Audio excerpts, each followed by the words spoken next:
Esta tarde quiero hablarles sobre tres hombres que creo que todos vamos a poder relacionarnos con ellos de una manera u de otra. Quiero hablarles sobre Moisés, el gran libertador del pueblo de Dios en Egipto, David y también Pedro, el apóstol Pedro, el discípulo Pedro. Primero, Moisés, David y Pedro marcaron grandes diferencias en la historia de la iglesia, porque nosotros vemos la vida de Moisés y lo usamos como un ejemplo, un ejemplo eficaz en nuestras vidas hoy en día. Yo estudiando la vida de Moisés, vi unos ejemplos que fueron de bendición para mí, quiero compartirlo con ustedes. David, el salmista, hombre que amó a Dios con todo su corazón, que Dios lo amó a él. Consideramos que David fue un amigo de Dios. Y finalmente Pedro, ese gran discípulo que Cristo encontró en medio de la nada, atendiendo su negocio, y lo llamó un hombre sin mucha educación, sin mucho futuro quizás, pero Dios lo toca y Pedro, junto a otros hombres, cambian la historia de todo el mundo. Moisés, vemos en el capítulo 1 de Éxodo, nace como un hebreo durante un tiempo bien difícil cuando los egipcios oprimían y esclavizaban a los hebreos. Déjeme decirle algo, este mensaje que yo les traigo en esta tarde está dirigido a los que aquí están y han recibido de una manera u de otra un llamado de Dios, una inquietud del Señor de cumplir algún propósito en su vida. Yo creo que todos los seres humanos tienen un destino escogido por Dios, son tocados por Dios para cumplir un fin. Y ese fin es el propósito, ese fin es el destino. Y estos tres hombres se encontraban cumpliendo sus propios destinos, sus propios propósitos, cuando Dios interviene en la vida de los tres. Y a través de esta poca o corta predicación en esta tarde, quiero describirle cómo es que Dios toca gente improbable, personas que quizás no se prepararon para cierta tarea, no fueron lo que pensaron que Dios los iba a llamar, no conocieron a Dios desde su niñez quizás en su vida han cometido errores, algunos no graves y otros muy graves, pero dentro de todo esto vemos que estos tres hombres, los tres tenían muchas cosas en común. Y quizá usted como yo se encuentre reflexionado o reflejado dentro de la vida de uno de estos tres hombres. El primero es Moisés. Vemos que nace en el capítulo 1 de Éxodo, nace hebreo. Durante un tiempo bien difícil, este muchacho y todo su pueblo estaban oprimidos y esclavizados por los hebreos. Ya podemos ver que nace bajo unas condiciones imposibles. ¿Cuántos quizás aquí han nacido bajo condiciones bien difíciles? O sea, su pasado, su familia, su niñez, sus antepasados, la sangre, la cultura, los hábitos, la educación. Nacemos en condiciones que aparente y alegadamente no somos los que Dios debe escoger para unas tareas gigantes como escogió a Moisés. Este niño nace hebreo durante unos momentos bien difíciles. En el capítulo 2 de Hebreo, Moisés nace, ambos padres eran levitas.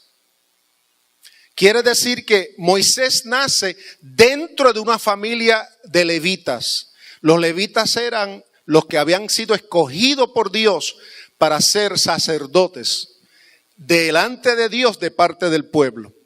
Su madre lo tuvo que soltar, usted conoce la historia, por edicto del faraón. Y sabes que él envía dos parteras, el faraón envía dos parteras a todo el territorio que estaba ocupando los hebreos allá en Egipto y les dice a las dos parteras que eran hebreas, que todos los niños que nazcan, los machos, los varones, los tiren en el río, porque él quería controlar la población de los hebreos. Porque el faraón conocía la historia de los hebreos a través de la vida de Abraham. Y nosotros sabemos que Dios llama a Abraham de la nada y a través de un solo hombre, la Biblia dice que él formó una familia que hasta el día de hoy son multitudes de personas sobre toda la faz de la tierra. Por lo tanto, el faraón conocía la historia de Abraham. Él sabía que había una promesa para Abraham y una promesa para toda su semilla. Yo quiero pausar ahí porque yo quiero que me escuche. Hay alguien que me está escuchando en esta tarde que Dios ha llamado y desde su niñez nuestro enemigo sabe que dentro de usted lleva una promesa, lleva una semilla, lleva un llamado, una elección de parte de Dios y ha hecho todo lo posible para detenerte. Tú quizás has visto en toda tu niñez y tu vida que han querido tirarte al río. Tirarte al río es como apagar el fuego, como detenerte, como aguantarte, cortar tu destino, cortar tu propósito. Y el faraón escoge 2 parteras, las envía a toda esta tierra y les da el comando cuando las mujeres hebreas den a luz, si es varón, tíralo al río. Si es mujer, luego la vamos a usar como esclava. Por lo tanto, cuando la madre de Moisés da a luz a este niño, ella tuvo que tener mucho cuidado, nos dice la Biblia, porque cuando llegan las mujeres, las parteras, llegan a su casa y le preguntaron, pero ¿dónde está el niño que tú ibas a parir? Y la madre de Moisés le dice a estas mujeres, es que él vino rápido. Ellas no llegaron a tiempo para cortarlo, para agarrarlo y asesinarlo. Y eso es tipo de Dios, la intervención en la vida nuestra. Cuando se supone que estemos muertos, Dios interviene y todavía tenemos vida.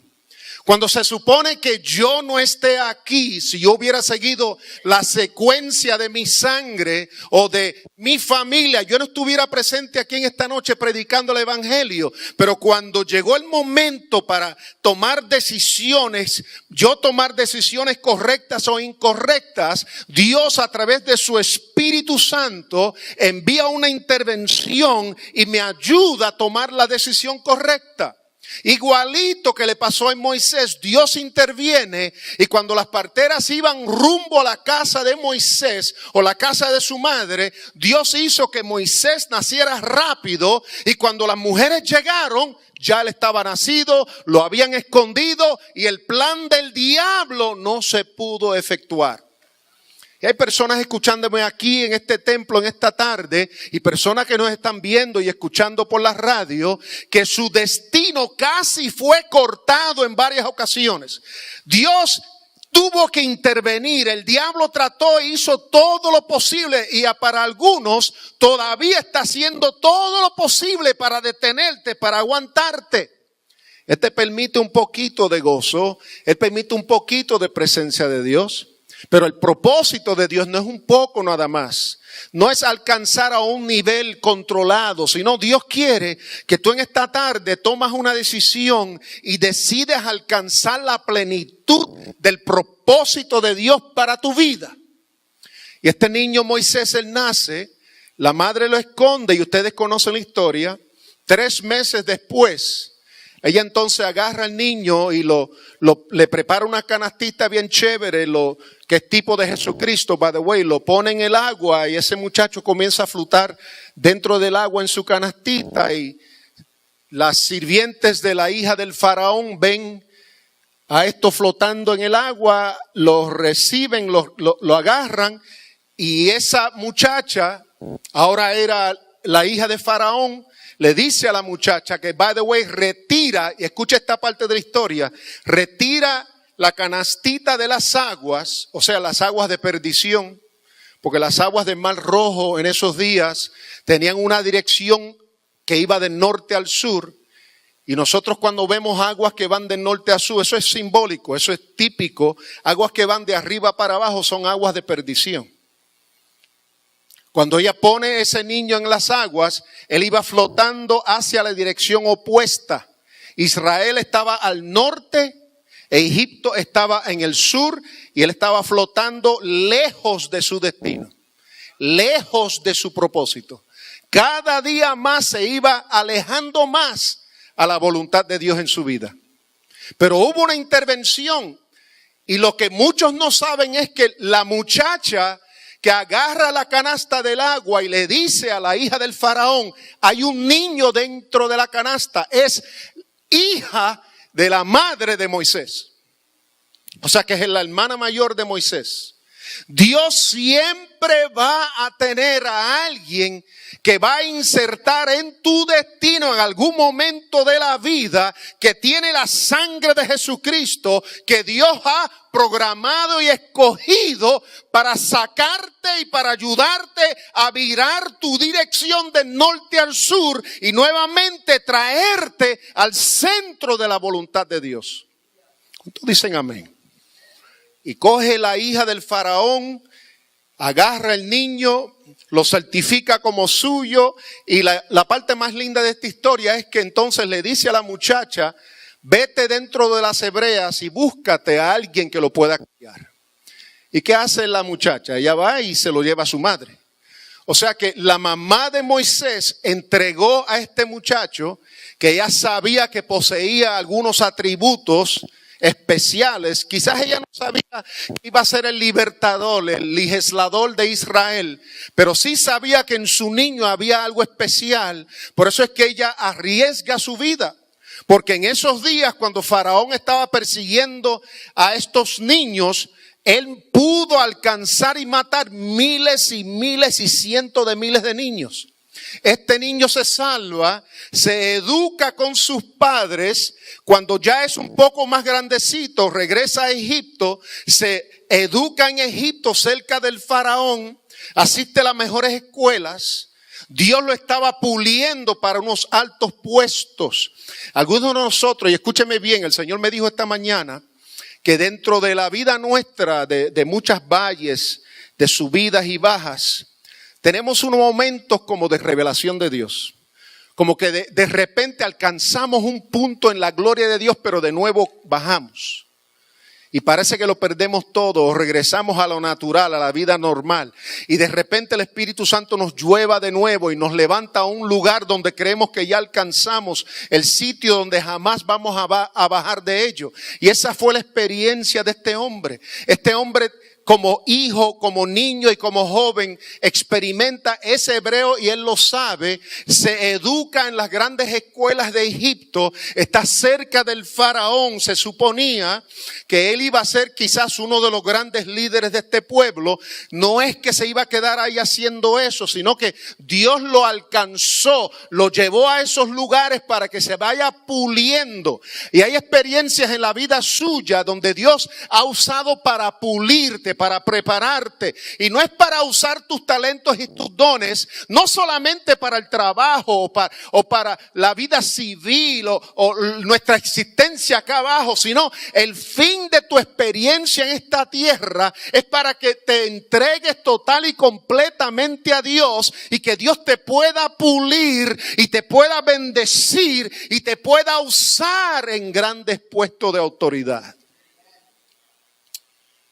Ya Moisés es grande, ya él sabía que era hebreo. Yo me imagino que sus primeros 8 años, su madre que lo crió le habló de su historia, de su cultura. Él tenía el corazón por Dios y para Dios. Y ya siendo grande, mayor, él regresa a Egipto, y ahí es donde nosotros vemos que él huye a otra nación, Madián, junto al pozo. O sea que se aleja bien lejos de su propósito, pero en realidad, si se ve de otras perspectivas más amplias, se acercó al propósito de Dios. Se alejó del faraón, se alejó de la tierra, supuestamente se aleja de su familia, se aleja de su pueblo Israel, se va a Madián. Y Madián, traducido, o la definición del pueblo de Madián es un lugar de descanso, un lugar de revelación de Dios. Moisés entonces se muda a Madián, a un lugar que se llama Junto al Pozo. Ve unas muchachas que están sacando aguas. Aparentemente las muchachas eran bonitas. Y las sigue. Y cuando ellas llegan a su casa, se da cuenta que ellas son hijas del sacerdote de Madián. Se llama Jetro o Jetro. Él tenía 7 hijas. Y como Moisés fue de bendición a estas muchachas, porque los pastores, cuando las mujeres iban a buscar agua en los estanques, los pastores no las permitían sacar su agua, no las permitían hacer lo que tenían que hacer para llevar agua a su familia. Y la Biblia nos enseña que cuando estas 7 muchachas llegan a este pozo, Moisés interviene con los pastores y permite que las 7 muchachas entonces tomen su agua. Eso también nos habla a nosotros de la intervención de Dios. En toda la vida de Moisés había intervención de Dios. El corazón de Moisés ya estaba abierto, ya estaba sensible, no había adoptado el corazón de Faraón. Y eso es importante para nosotros, porque en las experiencias de la vida, en nuestras tribulaciones y nuestras pruebas y nuestras situaciones difíciles, el fin del enemigo es que cambie nuestro corazón. Seamos la misma persona aparentemente, pero que nuestro corazón no sea sensible al propósito de Dios. Y aunque Moisés se tuvo que ir de Egipto, tuvo que dejar su madre, su padre y su familia atrás y se fue a una tierra lejos a comenzar una nueva vida, a comenzar de nuevo, viendo cómo él trató a estas mujeres, vimos que el corazón de Moisés todavía le pertenecía a Dios. Y en el capítulo 3 del libro de Éxodo entonces vemos que Dios finalmente interviene en la vida de Moisés y lo llama en medio de la zarza ardiente. Y es donde encontramos en Éxodo, y se lo quiero leer rápido, capítulo 3, verso 4 en adelante. Cuando el Señor vio que Moisés, diga conmigo por favor Moisés. Cuando Dios vio que Moisés se acercaba a mirar, lo llamó desde la zarza. Moisés, Moisés, aquí me tienes, respondió. No te acerques más, le dijo Dios. Quítate las sandalias, porque estás pisando tierra santa. Yo soy el Padre o el Dios de tu padre. Yo soy el Dios de Abraham, de Isaac y de Jacob. Nos imaginamos que Moisés sabía quién eran estos 3 hombres. Él había escuchado esta historia de parte de su madre. Al oír esto, Moisés se cubrió el rostro, pues tuvo miedo de mirar a Dios. Pero el Señor siguió diciendo, ciertamente he visto la opresión que sufre mi pueblo en Egipto. Los he escuchado quejarse de sus capataces y conozco bien sus penurias. Así que he descendido para librarlos del poder de los egipcios y sacarlos de ese país, para llevarlos a una tierra buena y espaciosa, tierra donde abundan la leche y la miel. Me refiero al país de los cananeos. El verso 9. Han llegado a mis oídos los gritos desesperados de los israelitas. ¿Cuántos aquí en alguna experiencia de su vida han tenido gritos desesperados? Sea con su boca, sea gritos acá dentro en su espíritu. Pero esos gritos llegaron a Dios. Y el verso 10 dice, así que disponte a partir. Voy a enviarte al faraón para que saques de Egipto a los israelitas que son mi pueblo. Ese es el primer hombre. Vemos a Moisés como Dios lo levanta, como lo protege en su niñez, como Dios había permitido su educación. Vemos como Dios lo había protegido de la mano del faraón, de la mano de hombres que querían matarlo. Y ahora, muchos años después, Dios llama a Moisés a librar a su pueblo. El segundo hombre que vemos es David. Y ahí vemos en Primera de Samuel capítulo 16, vaya conmigo. David nace hebreo durante un tiempo de lucha sin cuartel. El pueblo hebreo tenía una lucha con los filisteos. Que by the way, los que siguen la historia, los filisteos eran la descendencia de los filisteos o de los palestinos hoy en día. Donde están los palestinos estuvieron los filisteos.